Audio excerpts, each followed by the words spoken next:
Olá, turma da Educação de Jovens e Adultos, etapa 11, tudo bem com vocês? Eu sou o professor Rosângelo Assis, professor de Filosofia aqui do Centro de Amazonas. Vamos ver o que vai acontecer nessa aula? É a nossa aula de número 6, aula de revisão e avaliação. Então, venham comigo e vamos à aula. Muito bem, nós vamos começar a nossa revisão falando de Nietzsche, não é? Lembrando que Nietzsche foi um dos filósofos mais importantes da história da filosofia, tá? E o Nietzsche, ele é conhecido por ser chamado de o filósofo do martelo, porque ele deu umas marteladas sobre tudo aquilo que tinha sido pensado desde o século V a.C., né, na história da filosofia, e Nietzsche começa a quebrar alguns desses pensamentos aí, algumas coisas que estavam muito enraizadas nesse pensamento aí. Então, a gente sabe, por causa disso, Nietzsche também, né, foi bastante, né, questionado e até mesmo odiado no seu tempo aí. Mas depois a gente vai perceber que muita coisa do que ele falou era verdade realmente, e o mais interessante é que ele acabou fazendo escola.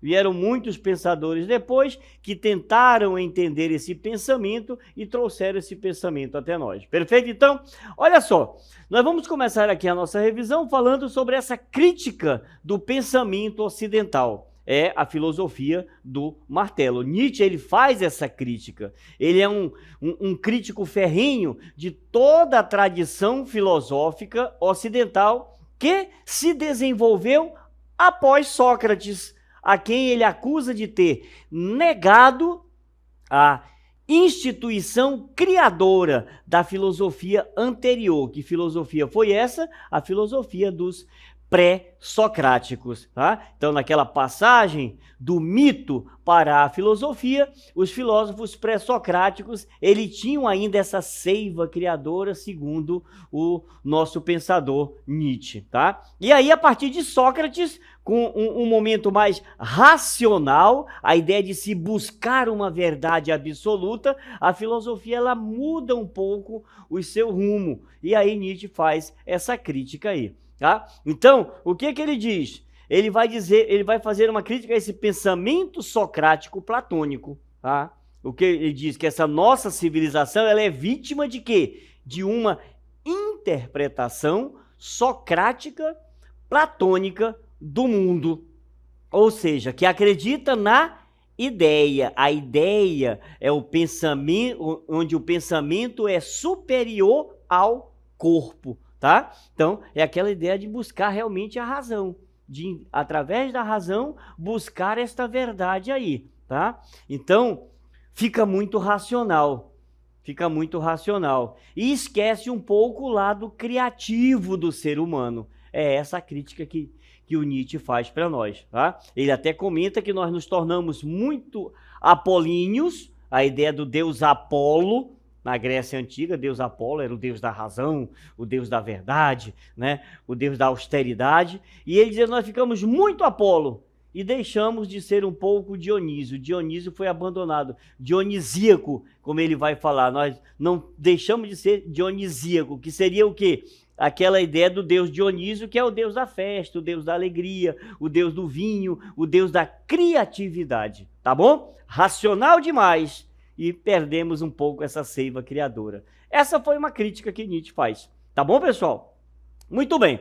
O Nietzsche, ele procura, então, a partir dessa crítica, tirar, né, o homem de quê? Desse antropocentrismo. Ou seja, o homem como centro de tudo, buscando sempre essa verdade. Olha só, o pensamento dominante era justamente esse.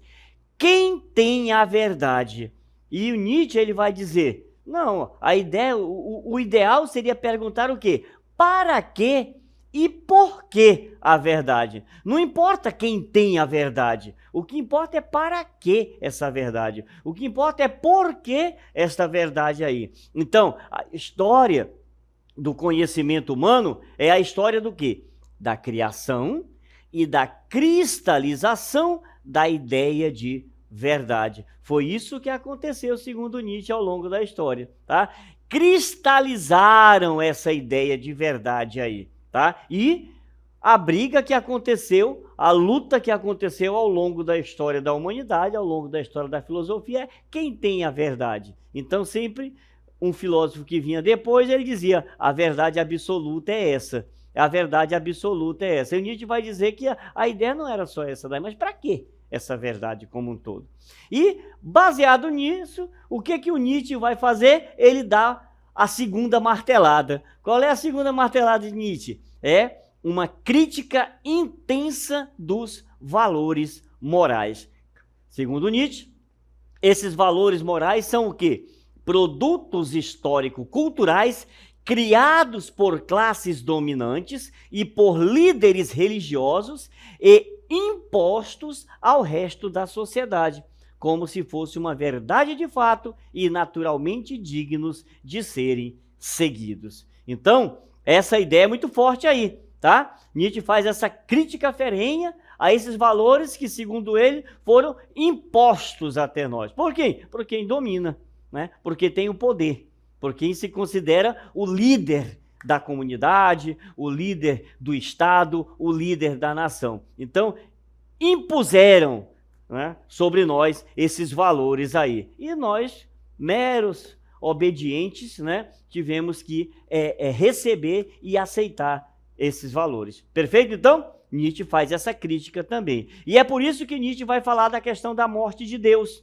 Ele não vai negar a existência de Deus, mas ele fala que a modernidade, ela vai ser marcada pelo quê? Pelo nascimento da ciência. E quando nasce a ciência, a religião perde o seu valor. Então, na concepção de Nietzsche, quem mata Deus é a ciência, é o homem cientista. E aí, com a perda desses valores, o que vai acontecer? Aquele sentimento coletivo, né, de que nossos sistemas tradicionais de valoração, ou seja, aqueles valores morais, ético-religiosos, sociopolíticos, eles ficaram sem consistência, não se sustentam mais, já não são mais absolutos e inquestionáveis. É o que Nietzsche vai chamar de niilismo, é esse vazio que vai acontecer, tá? É essa ideia de que esses valores já não são assim tão fortes e tão poderosos, esses valores que foram impostos a nós, porque a ciência veio e acabou destruindo, acabou matando um pouco esses valores e tirando essa ideia, até mesmo essa ideia de Deus, né? Essa ideia de Deus como ponto central, aquela ideia do teocentrismo vai se quebrando aos poucos aqui também nesse pensamento, tá bom? E como é que eu faço agora? Se esses valores que foram impostos aí, eles estão perdendo o seu sentido, como é que eu vou superar tudo isso daí? É a ideia que Nietzsche traz para nós da superação desse vazio, da superação dessas incertezas, da superação do niilismo. Ele diz que o niilismo cria a ilusão do futuro. Então ele diz que assim, nunca ninguém vai viver um mundo ideal. Olha só que interessante, né? Nunca ninguém vai viver um mundo ideal. Então qual seria a nossa resposta a esse niilismo, a essa ilusão de futuro? Seria a busca da superação do homem no presente. Eu tenho que viver esse momento que eu estou agora, né? E como é que eu vou viver esse momento que eu estou agora? Como é que eu vou me superar para conseguir sobreviver a isso tudo aí? Ele diz que nós temos que ser o quê? Super-homem. Ele cria a ideia do super-homem, né? Porque ele diz que o super-homem é aquele que tem coragem de assumir a dimensão dionisíaca da vida, transmutando seus valores, ou seja, abandonando os valores oriundos de uma visão covarde da vida e abraçando os valores da terra. Então Nietzsche vai dizer, o super-homem é aquele que inventa a si mesmo em vez de aceitar um modelo pré-estabelecido. Ou seja, é aquele que é capaz de lidar com os conflitos de suas escolhas e que não atribui isso aí nem a Deus, nem a moral e nem a geração passada. Eu convivo com esses conflitos das minhas escolhas. Foi eu quem fiz essas escolhas aí. Olha só o Nietzsche dando as bases do existencialismo aqui, né? Porque o existencialismo vai falar sobre isso. A gente vai já ver daqui a pouquinho na nossa revisão, tá bom? Então, vamos lá, olha só. O super-homem de Nietzsche, ele diz assim, o super-homem está onde? Na superação e não na verdade. Não é que quem tem a verdade, não é isso mais, mas na superação. É o homem que se supera, que se inventa no presente, tá? E esse homem, ele é ao mesmo tempo sensível e ético. Olha só que bacana, né? Eu sou sensível e eu sou ético. Ou seja, eu tenho essa moralidade em mim, mas eu tenho a sensibilidade também de perceber o outro, de perceber a necessidade do outro. É aquilo que hoje é uma palavrinha nossa muito comum que nós chamamos de empatia, se colocar no lugar do outro. Perfeito, então, gente.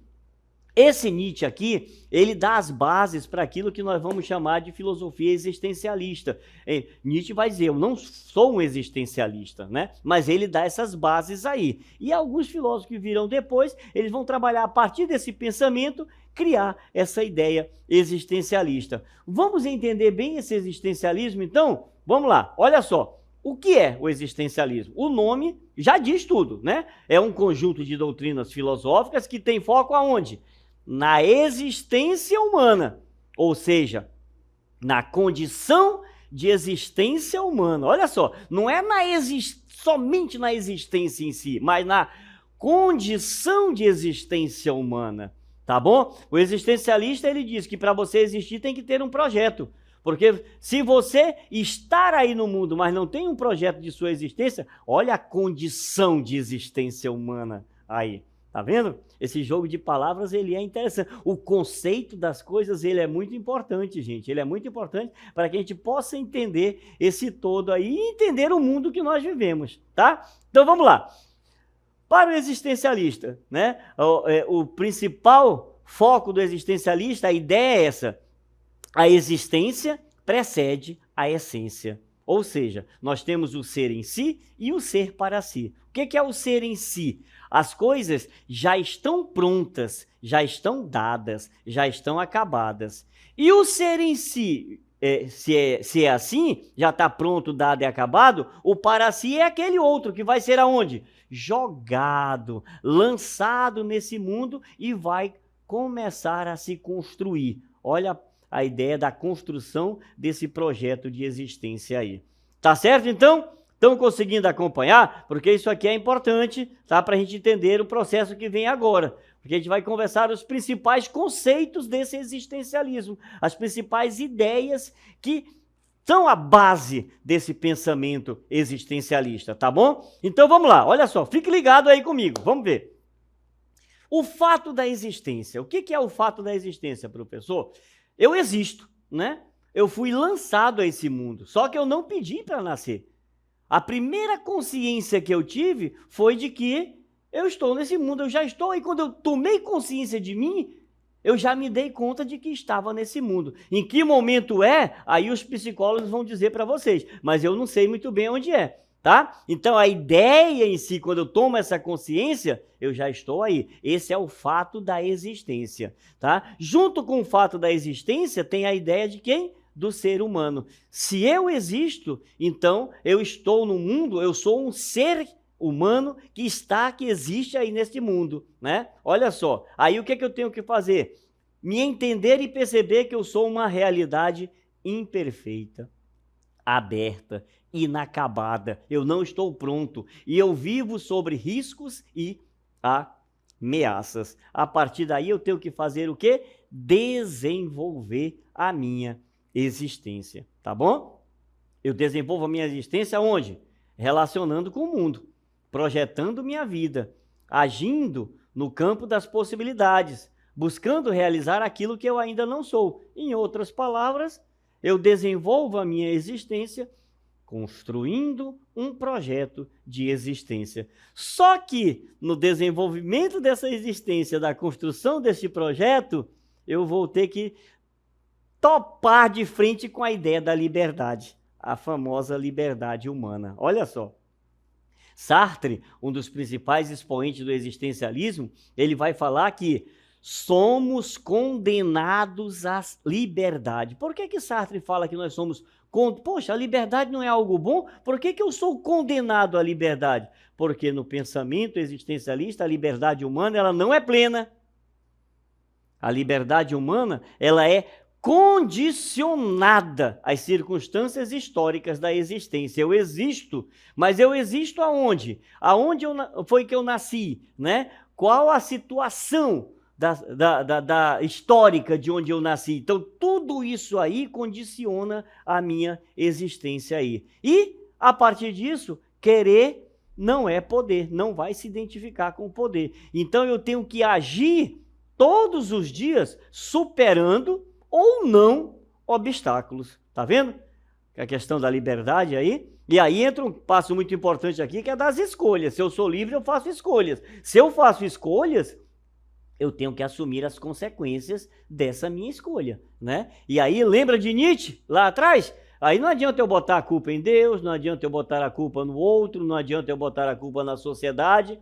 Foi eu que escolhi, foi eu quem decidi, tá bom? Então, nesse sentido, a vida humana, por causa desses aspectos todos aí, a vida humana, ela não é um caminho seguro em direção a quê? Ao progresso, ao êxito, ao crescimento.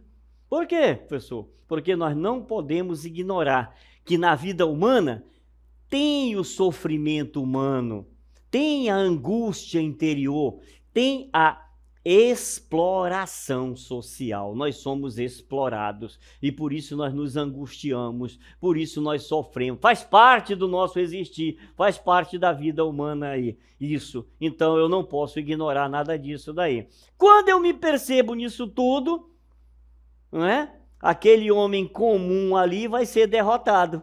Por quê? Acontece a famosa que nós chamamos destruição do eu.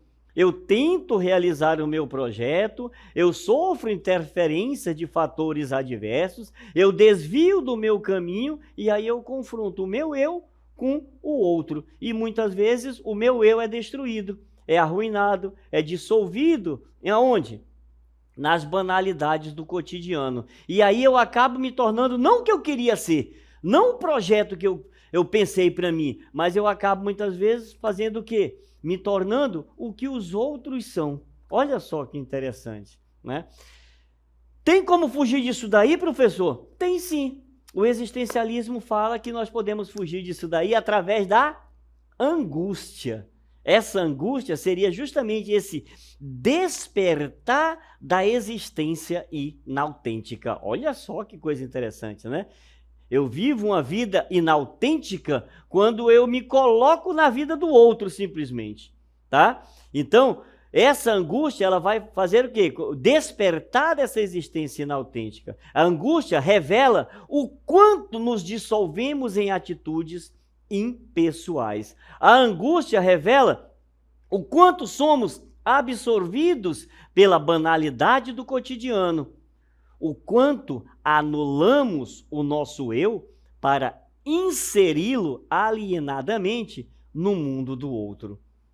Olha só que interessante, né? Vocês viram só? O existencialismo é uma filosofia bem bacana para você estudar, para você conhecer, para você ler, porque ela vai lhe ajudar, sim, a entender a sua existência, né? A entender que você estar aqui foi lançado e que tem que construir um projeto para essa existência aí. E que muitas vezes esse projeto não pode não dar certo. Por quê? Porque tem muitas circunstâncias ali, né? Tem N fatores que podem mudar e fazer com que a gente desvie do caminho que nós estamos procurando e que nós pensamos lá na frente, lá atrás, né? Então, o que eu tenho que fazer? Viver bem esse momento presente, pensando sim lá na frente, mas sabendo que vou ter o quê? Uma série de fatores que podem me desviar do caminho.